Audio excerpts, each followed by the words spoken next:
One of the things that I've learned in all the time that I've been doing landscape photography is that the more I learn, the more there is still left to learn. There are always new techniques to master, new equipment to get used to, focal lengths that I'm not used to using to get better at, new post-processing techniques to master. And pretty much every single time I'm out with my camera, even if it's just going out for a hike and taking photos with my mobile phone, you're always learning. I always feel that I come back knowing more than I did than when I started. So even now, there are still things that I wrestle with, still mistakes that I make, and mistakes that I make repeatedly. So what I wanted to do in this video is look at some of the things, the three things that it took me a long time to learn that I really wish that I'd known at the beginning, because it would have helped me progress in my photography quite a bit faster.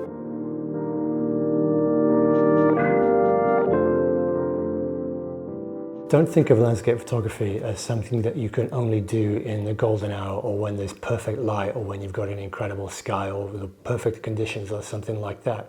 I mean, those conditions are wonderful when you get them, but by and large, they're the exception, not the rule. And most of the time, the conditions that you get when you're out shooting, or when you want to go out shooting, are less than ideal, or less than perfect. Where I live in Lisbon, typically the skies look like this for 9 months a year, just clear blue skies.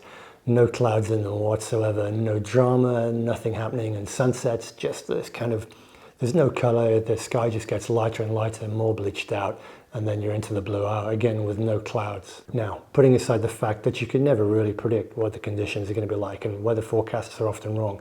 There are so many times when I've stayed at home and then looked out the window at sunset, there's just been an incredible sky. Putting aside that fact, you can still actually go out and take really good images in any light whatsoever, whether it's bright light, whether it's cloudy or overcast. And by not going out, by staying at home, you're missing the opportunity to shoot. You're missing the opportunity to create what could be a really good image. And more than anything, you're missing the opportunity to practice your craft, to just get out and be in nature and appreciate the experience and come back home having learned a little bit, even if you don't manage to take a great photo. Clear blue skies like that mean that you're going to get really strong directional light, because there are no clouds on the horizon to obscure the sun. And that kind of light really brings out texture in the landscape. So look for interesting foregrounds, look for interesting textures, and look for the way that that light really brings out the color of the landscape without having to rely on a dramatic sky as a crutch for the image. Even bright, hazy days can work photographically. There's always a way to fit the subject into the mood that the light's giving you. The first thing that you have to do is overcome the disappointment, because disappointment can distract you. You have to work with the light that you're given, not the light that you wanted to have. So you use that haze in the mood of the image. Look for more minimal landscapes. Look for the way that you can find an isolated subject and just make the most of that. It's the same with cloudy and overcast weather. You can look out the window and just see solid banks of cloud. You know that there's no way that the sun's going to break through that, so you can have no dynamic light, there's going to be no color, it's probably going to rain. And when it's like that, it's really easy to tell yourself that it's not worth going out and just stay at home. But cloudy weather is fantastic for mood. That kind of flat light, flat, even light with low contrast really brings out the color in landscapes. It's really good to work with textures like greens and things like that in the landscape, and it really gives an excellent dark, moody feel. Whenever you're traveling and shooting, the chances are the weather conditions are not going to be perfect every single time you go out. In fact, in my experience, you just get it like 2 or 3 times a trip. And then all the other times you go out, you're just having to make the best of the weather conditions that you got. Now, the thing about cloudy weather is it means you can shoot all day long. You can shoot just as well in the afternoon with clouds as you can in the sunset or around the blue hour. So it actually gives you an opportunity to get out and get the shot. Now, these images were all taken in the middle of the day on cloudy days with no dynamic light. And in some cases, I never got a chance to shoot them again with better conditions. Now, at the time, I was a little bit disappointed. I'd really hoped for better conditions. But over time, it really starts to grow on me. These images really grow on me because cloudy weather tells its own story. It gives its own mood. And when I look back on these images now, the mood of the images perfectly captures the location. So what I've learned over time is to not be disappointed with the weather that I get, and to not make the mistake of waiting for perfect conditions and thinking that everything has to be right for me to go out and shoot.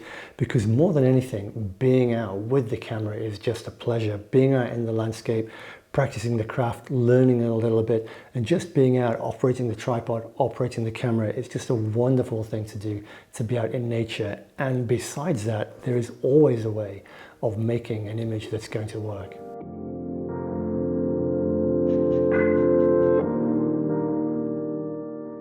Don't worry too much about the gear that you use. It's really easy in the camera world to get sucked into the constant publicity of upgrades, of the next greatest camera, of the next upgrade, of the camera that's coming, the next one that's going to be after the one that you've got, and thinking that you need the latest camera, that you need a better camera to take better images, or thinking that you need professional gear to take professional images, because it's just simply not true. You can take great photos with pretty much any camera. Now, all these images here were taken with a consumer camera, with a consumer lens, and some with cameras that don't have many megapixels at all. None of them are from a full frame camera or a professional quality lens. It's really easy to think that you need a better camera to take better photos, but the quality of an image isn't defined by the resolution or by the dynamic range of the sensor. It's defined by the creative vision behind the camera, by the way that you see the scene and the camera's ability to capture that.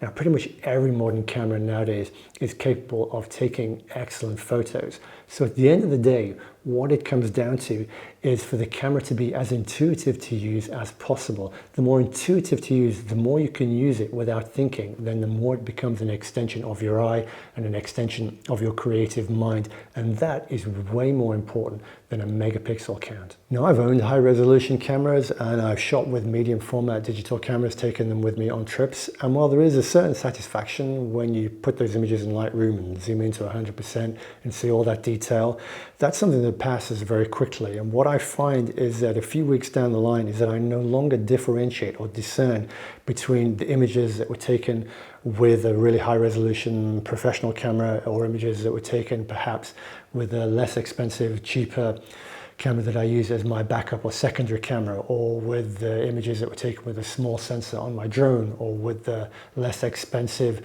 consumer zoom that I carry because it's lighter. What matters to me, how I define the success of an image, is which image most successfully captures the moment and which captures the mood. When it comes to professional use, images for commercial clients or for prints, no one ever really asks me about what gear was used to create the image. They're actually only interested in the image itself. I've never had an image turned down or rejected because of the camera that I used to take it with. And in fact, two of my most successful images commercially were taken with an inexpensive commercial camera and with a relatively inexpensive consumer lens. Now, I go hiking a lot, and when I want to travel really light, I just take my phone for making photographs. And while the images from a phone, you can't really use them commercially, you can't blow them up and you really can't print them. You can still make great images with a phone. So if a phone is all you have, go out and use it to make photos with. You can learn about composition. You can learn about balance and harmony.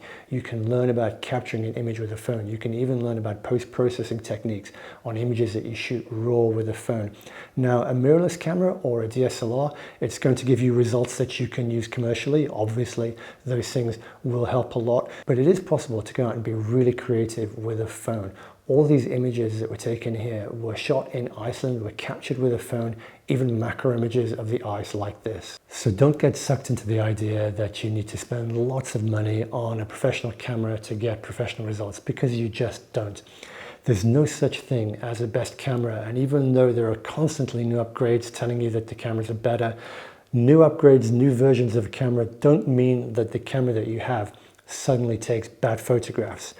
What's most important is that the camera that you have is intuitive, that you can use it intuitively, that it connects with you, and that you can use it, because in this way you're much better able to capture the mood of a scene.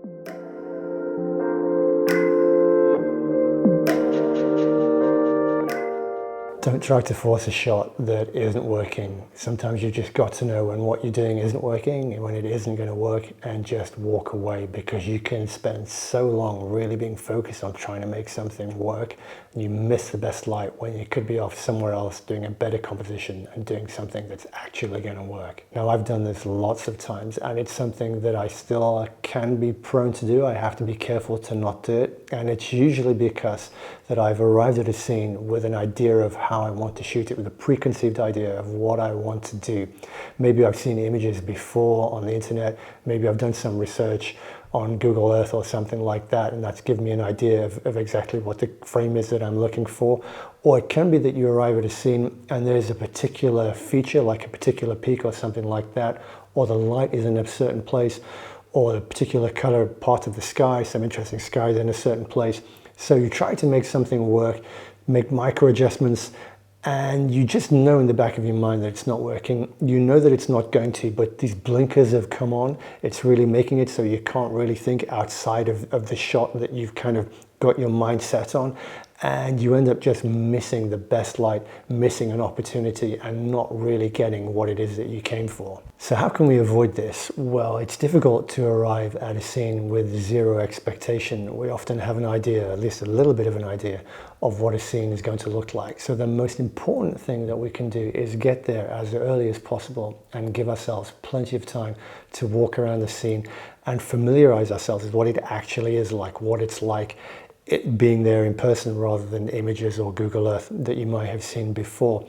And leave the camera in the bag, put your bag down somewhere and just walk around and explore the scene. Go a little bit further, look around corners.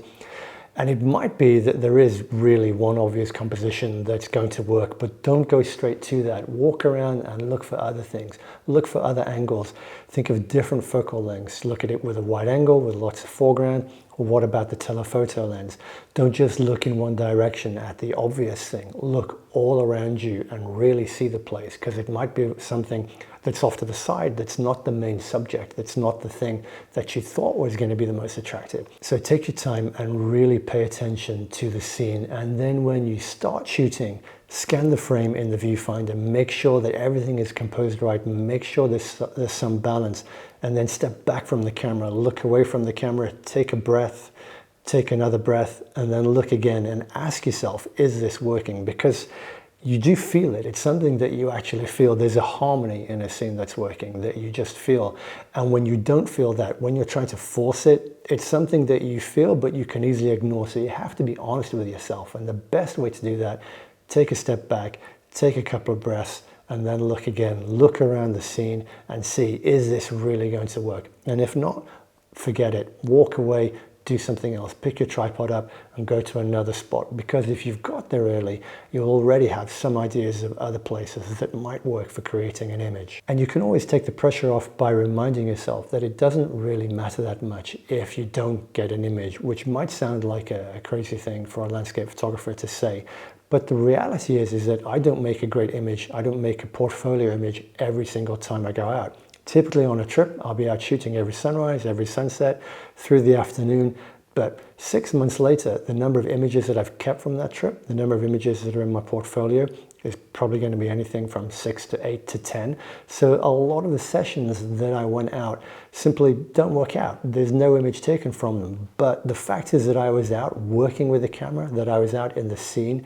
That's the most important thing. It's always worth trying to enjoy being there, just the actual act of doing photography. It's a pleasure to do that. So if things are getting really hard, if you find yourself getting really stressed and it's just frustrated, it's just not working, just step back, walk away. And if you don't get an image, that's okay. And another thing that I remind myself is that most of my favorite images are actually spontaneous images, images that I had the time to look around and to really absorb the scene and really shoot what was there and shoot what I felt. They're not images that I plan to take. And quite often I never took those images. They didn't work. I wasn't able to take them. And at the end of the day, we forget about those planned images. It doesn't matter. We forget about them because we never remember the images that we didn't take.